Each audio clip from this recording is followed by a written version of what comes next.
It's Thursday night, and yeah,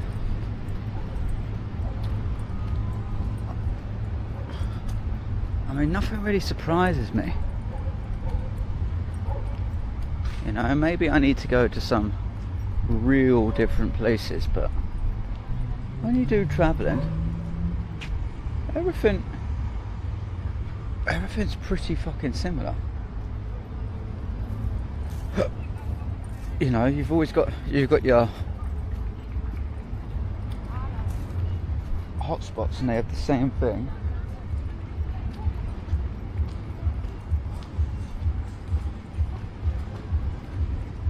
You know, it's booze, it's coffee, music. You know, I'm almost find myself at times wondering whether what I'm seeking differently isn't on this earth, isn't like a human thing. And I've made some jokes about it, but I'm also fucking dead serious about it. Getting over the ice wall.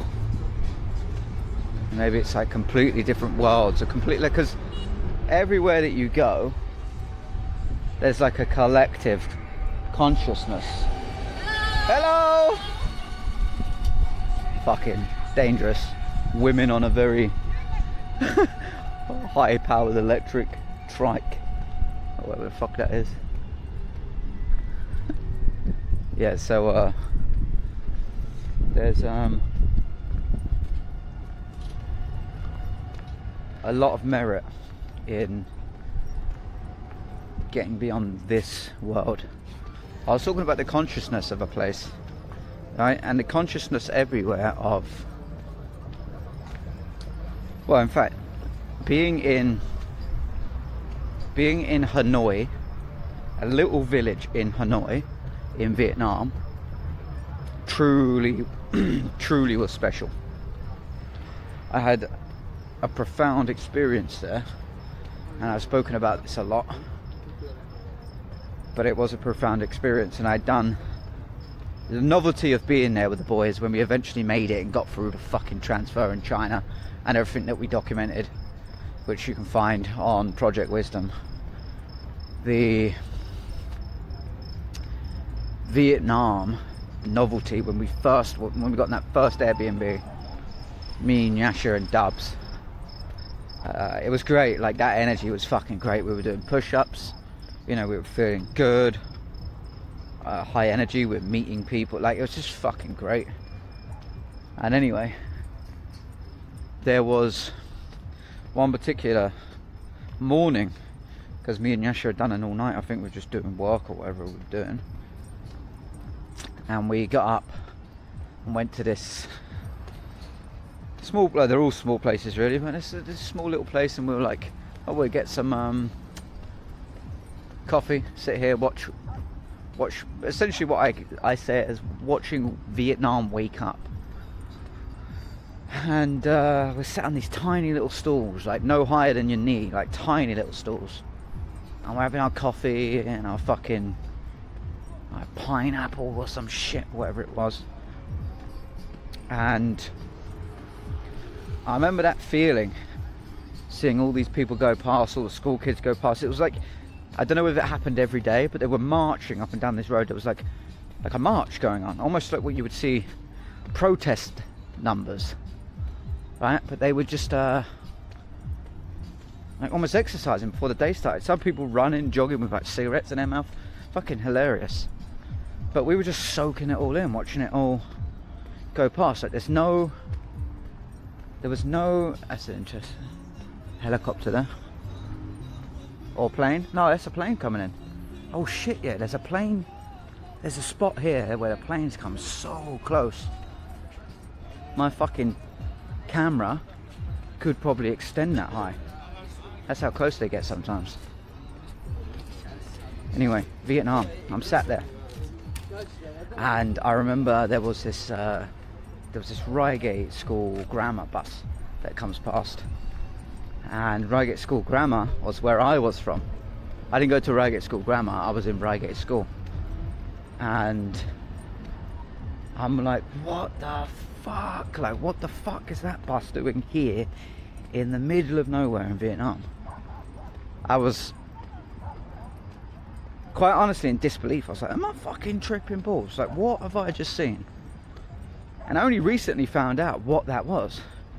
I only recently found out that there is a Reigate School Grammar in Vietnam. And I was like, whoa, because the bus looked exactly like the buses I used to see around my local town. I was like, no way they've driven here. But whatever it was, yeah, it was fucking, it was good. And we were watching this just small village town wake up. The security guards, I think they have guns and stuff, but you feel super safe with them. They're like, you get a sense sometimes when you see security, you see guns, you see police, you either feel concerned or safe. You know, it can swing both ways, and this is one of the examples where it felt super safe.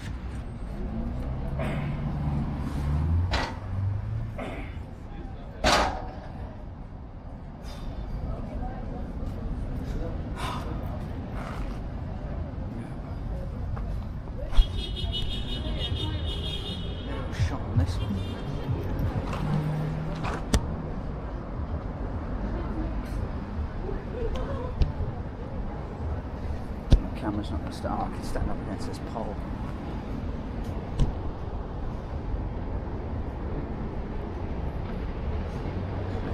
Yep.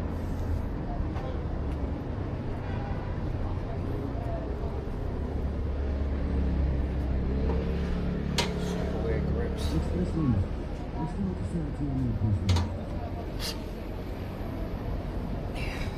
just want to stand up and needs to go back a little bit more.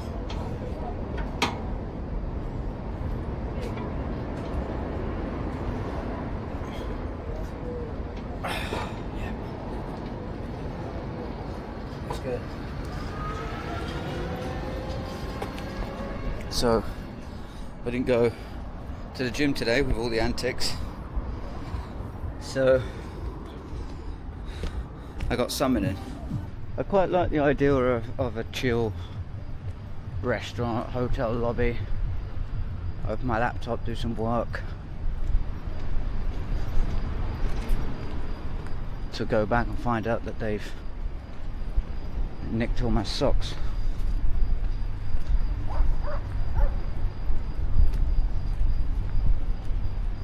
Yeah, I'll come down in the day and see what this beach is like and see how busy it is, but it's similar to Brighton in the UK, where it's stones rather than sand. You know what I've learned to embrace and accept is, I used to think all the time, it's like people, you know what they love to do is, they love to stare. They love to, is gorps a word? Gorps is another word, and I've learned to accept.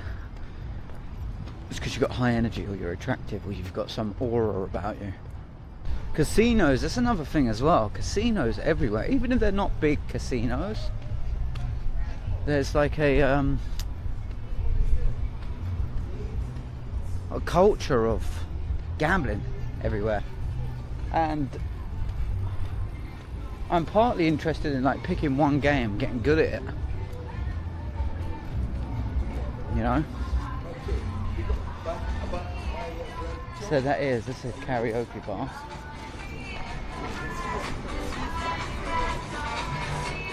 Oh, and that's what it, I guess, looks like on the inside.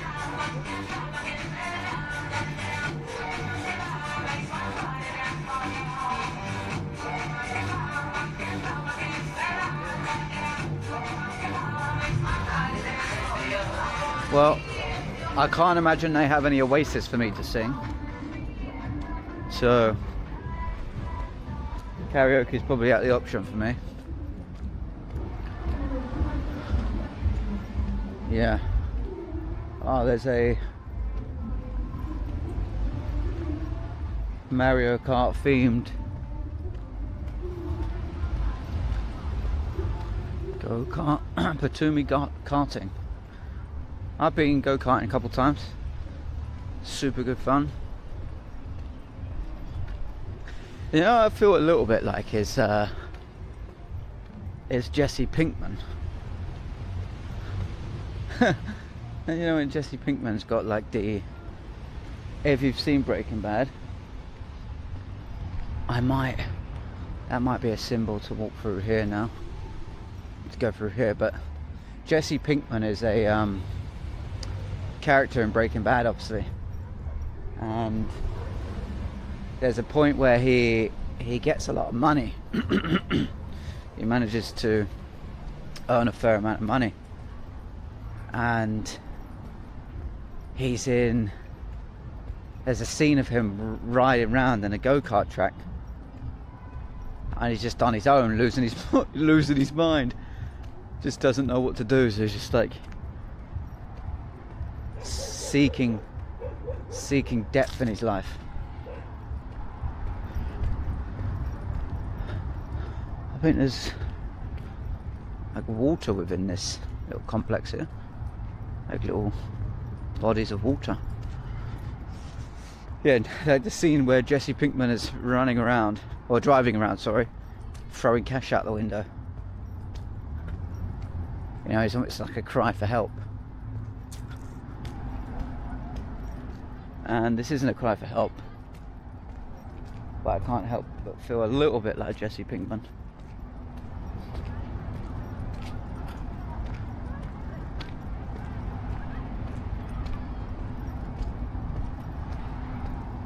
There's got to be like some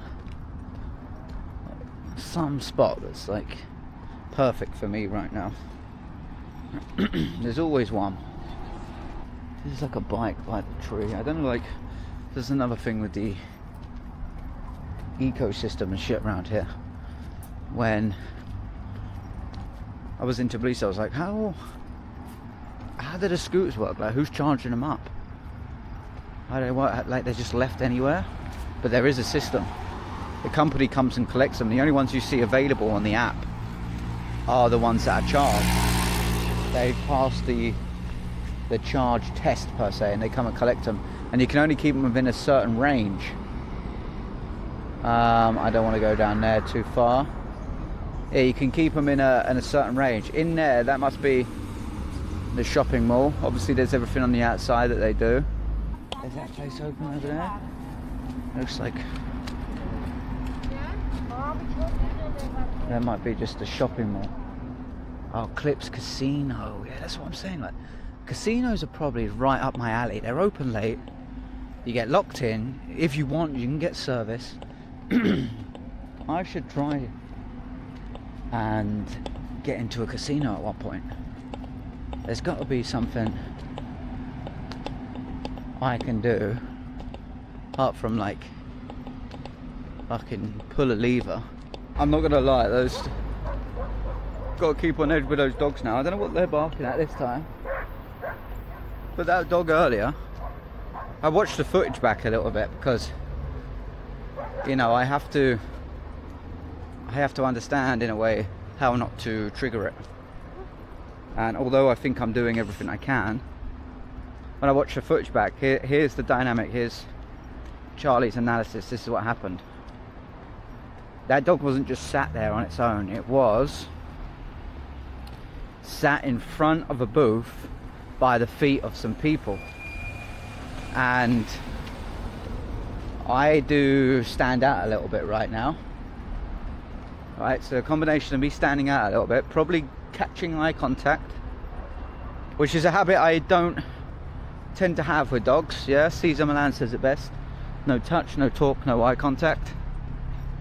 You can have a great relationship with a dog that way. It sounds funny, but you can.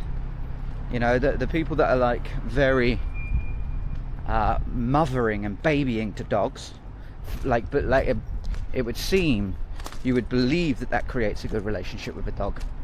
It doesn't matter. And there is a big difference between domestic and street dog, 100%. I think maybe that's where I fucked up earlier. I just looked, maybe, again, it's instincts. It takes like a nanosecond for something to trigger the instincts of the dog. And maybe, yeah, with the camera in my hand, I wasn't talking at the time. And talking is a good deterrent. Like, there's a dog here. And talking is one of the things that keep your energy moving, for one. And it alerts your surroundings of you, so they know you're coming. And typically anyone that's a threat isn't wandering along talking to themselves. So it's another little trick in nature. It's like if you're able to talk to yourself, it's important in certain environments more than it is others, because you don't want to startle anything. Say for example with snakes and animals that, you know, really will fucking get you if you startle them. If you just talk and you're making noise, they are made aware of your vibration, your sound, yourself, before it gets too late and you make them jump. You know, and even think about that for us as human beings, when someone makes you jump, you know, like a scare jump or something. And sometimes the instinct depends what you're around. Let me tell you one thing that comes to my mind as well. Literally just walking past that group there, you know, you get that sense of energy if someone's going to move out the way of the path or not. Like I will avoid every battle. I've got nothing to prove. Nothing to prove. And call me paranoid. And maybe I am. But I know for a fact that this happens directly when I go out, particularly in the places in UK. I've told people about this. I've gone out with them, and then they've been able to witness it for themselves. Again, Nyasha being a good example of this. Nyasha being a good example of hearing what I was saying. Say, oh, do I really want to go there? This is what's going to happen. This happens, and it happens. And it's unbelievable when it's happening, because you talk about it with so much confidence. Say for example, I'm going to go out, someone's going to want to try and chew my ear off. They're going to be on coke, they're going to be boozed up, they're going to want to try and chew my ear off. You know, talk to me about this, keep saying something, challenge me about something. In this case it was arm wrestling. That challenge me in arm wrestling, I'll beat you in an arm wrestle, I'll do this, I'll do that. That's going to happen. And because they're all dumb cunts, they're all stupid, intoxicated morons, it's going to get to a point where it could get a little awkward, put it that way. And that's exactly what happened. It's exactly what happened. Some of it's on film, some of it isn't, but put it this way. Someone wanted to try it, and by the way, for people that don't know context, I'm not a professional arm wrestler, by no means, but I did compete in arm wrestling and helped build a league of both novices and professionals in the UK. Shout out Circle of Arms. And I just know more than the average person about arm wrestling. You know, it's a very technical sport. So it's a bit of a pub trick as well, where you can beat people that are way bigger and stronger than you, which I was doing. Anyway, this skinny guy tried to challenge me. He was looking at me all night, and Nyasha was also there witnessing people talking shit about me because I was small, and like I do look like a character. I have this fucking bright red hat on, I've got long hair. Someone said I look like Kid Rock. Alright, you know, that's funny. That's actually funny a little bit, right? So I was in this situation, and then this guy challenged me to an arm wrestle. I'm like, alright mate, come in. And the rules of the arm wrestling table, when you're not on a table, are way different to what people have been conditioned to believe in school, for example. And this guy wasn't having it. He couldn't heed the advice of what was actually better for him. Yeah, he couldn't heed the advice of what was actually better and safer. Here's the thing with arm wrestling. That guy could easily break his arm. Like if I wanted to, I'd break that guy's arm, this skinny guy that challenged me at the end. It's just a fact, not because I'm tough, because it's just easy. It's just easy, and anyone that does arm wrestling knows it's just easy. Like the way that most people arm wrestle without technique will break your arm with someone that knows what they're doing. So it's actually to keep other people safe. And he just wasn't having it. And I was already dealing with all the bullshit with like the posse and everything around the whole night. You know, like people underestimate me. They're like, come on, beat. Like, they couldn't understand why people weren't beating me at an arm wrestling. It's fucking hilarious. I've got some of it on film still. And I say to him, bro, this is going to keep you way safer. This is how you do it, honestly. And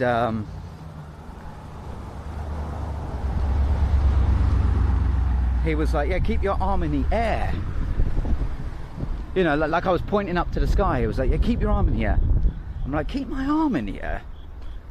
Bro, I'm not dedicating my life to Jesus right now. Like, you either want to arm wrestle or you're not. And I said that, and some woman he was with laughed. And that's all it took. That was a moment he felt humiliated. He felt like he was mugged off. Blah, blah, blah, blah. He slapped my hand. And he goes, you trying to mug me off? He goes, I'll fucking knock you out, bruv. Classic line. Because he slapped my hand, like he'd already crossed the line, right? And he had said that.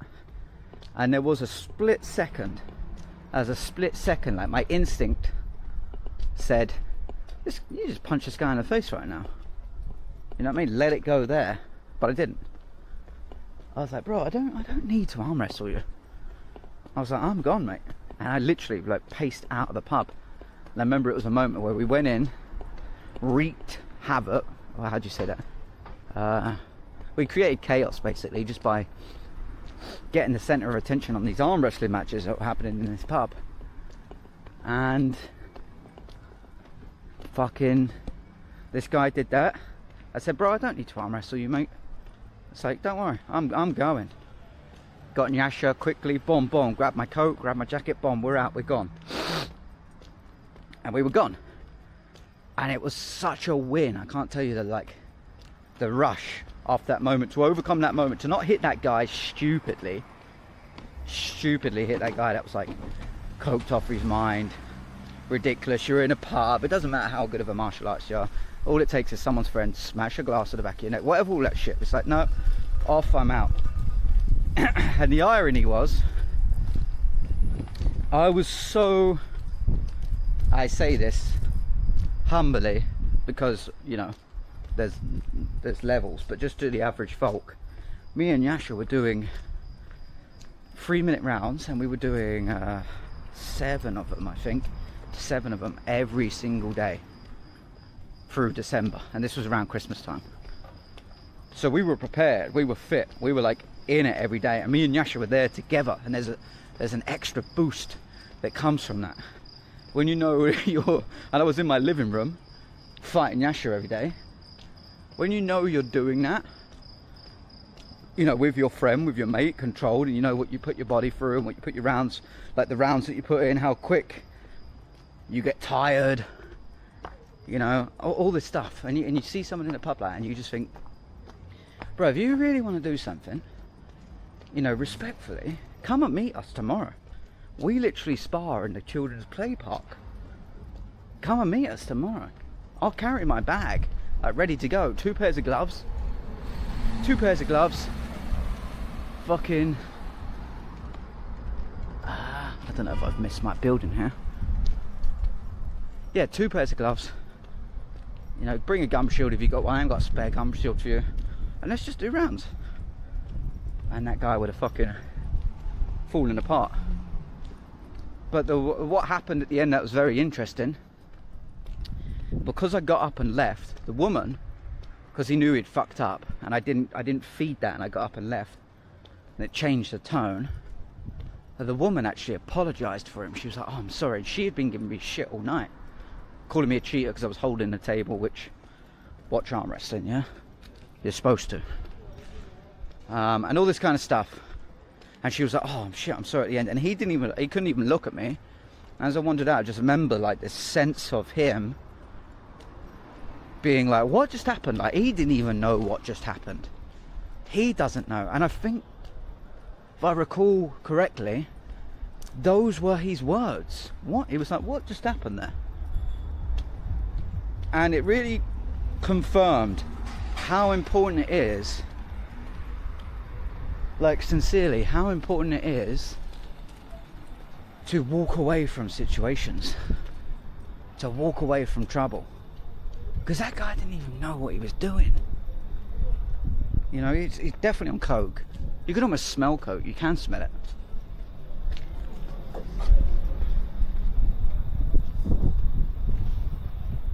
So yeah, moral of the story is, decide for yourself. Alright, so now I've got to try and locate.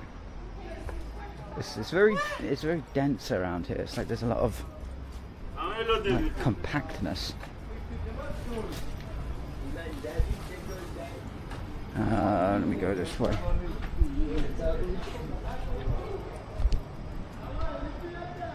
It would be freaking cool to flex different languages, just to be able to speak these different languages, because I was actually watching a guy whose content I've been watching a little bit more of recently, because he came onto Eddie Hall's channel. His name's Jesse, I believe. I think it's Jesse Ignat. And he's like a karate specialist. He's a karate black belt. And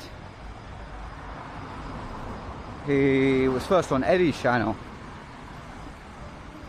Been absorbing his content. He's been doing videos for some years with like certain martial arts specialists, stuff that you would never see really used in the UFC or actual any real fighting, but in the depths of martial arts, and you know, you go down the deep rabbit holes with that. But yeah, this guy was talking about all these different methods and techniques and how the eyes are important, and obviously when you analyze people you can see if they're calm, collected, whether they nasal breathe, and all this different type of stuff. And looping it back to that pub story, that's where for me martial arts really kicks in. Is the control of yourself and the knowing that you don't really have to do anything. You don't have to do anything. It's great as self-defense, and a genuine, authentic self-defense also. Not like you've been provocative self-defense. You know, there's some arguable self-defense. There really is some arguable self-defense, but still, self-defense, it wins in court. Alright, so I got about 20% left battery. I feel like I must be very close to the apartment, so I'm starting to recognize things.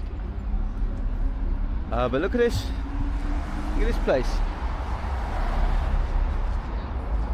Like slanted restaurant Senate.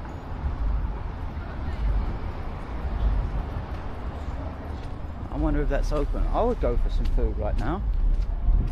I would love to sit down, have some more food, maybe another fucking drink. I fucking have had an insane day.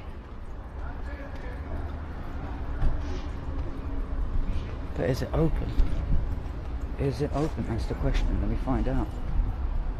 Let me use the old maps. What's this called? Restaurant Senate, yeah? I wonder if you can get on that fucking building, in that building as it's slanted. You know, they chuck an olive from the top and see if you can catch it in your mouth from the bottom of the slant. I'm going to find out. This is what I am going to do. I'm going to find out about the spa and shit in my hotel, because where I originally was going to be with booking.com, it was block A when he eventually told me. And this place is meant to have gym, spa, sauna, even breakfast included. Not that I would have been up having many breakfasts, but I probably would have capitalized on taking some fruit and any other resources that I could have kind of hustled back to my room. Let me show you. Again, there's not much of the food I can eat, but this was it. And there's a place on my side, on block A, this is block C, that's got way more.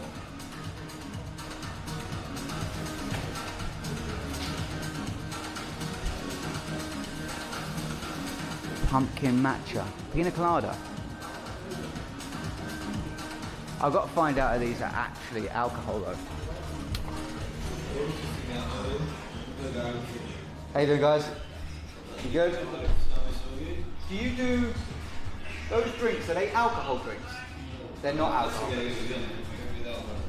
They're just the illusion of alcohol, yeah? Okay. I'm gonna grab.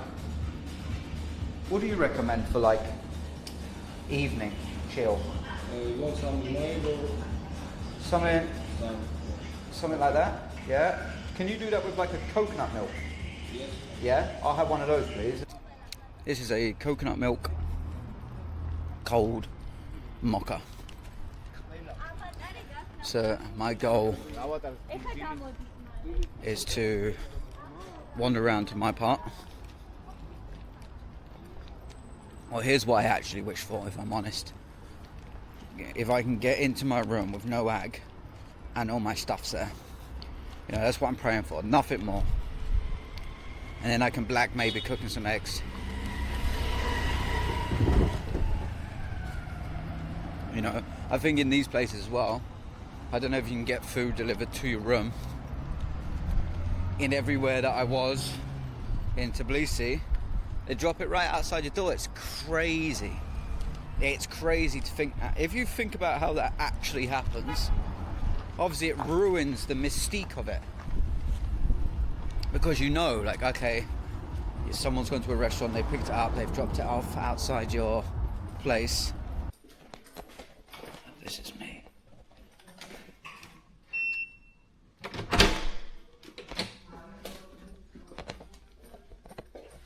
Here we go.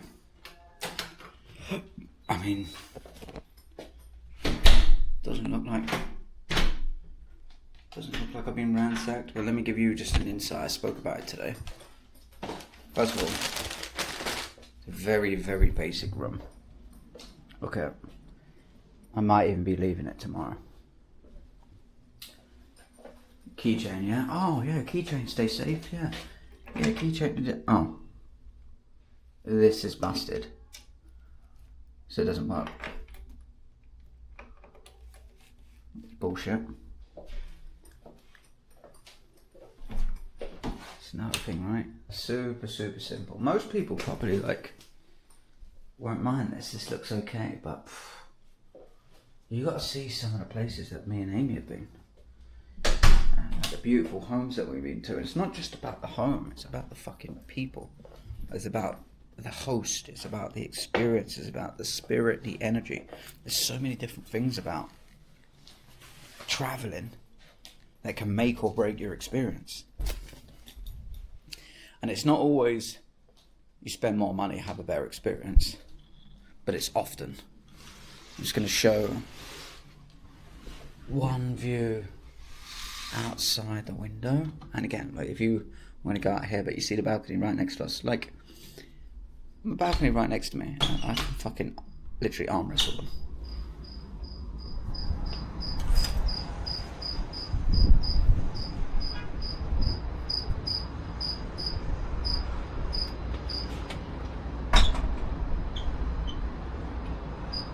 Yeah, so for me, I mean, looking down there, it's crazy high. Yeah, it makes me go funny. That is crazy high. Everything about me just starts to go a little bit wobbly, a little bit like jelly. But that's, you can't see it now because it's pitch black, but that's the sea view. And I'm really hoping that tomorrow I can maybe transition to a better place. But we'll find out. And I'll say this to close. I know I'm not getting the best shots. I know it's not the best sound. I know all this, and that's why I need someone that comes and does this for me. This ain't for me carrying this camera. This ain't me. I'm meant to be interacting with my environment, doing other things. So if you want to travel, if you want to earn money, and you can carry around a camera and you can run a YouTube channel and shit like that, you should probably hit me up, because I'm dead serious. If there's anyone out there that fancies a job like that, give me a shout. But for now, I'm praying no one fucking breaks into my room like they did earlier when I was sleeping. I might have to put something there. And then updates to come soon. See you later. I have a mailing list. Would you believe it?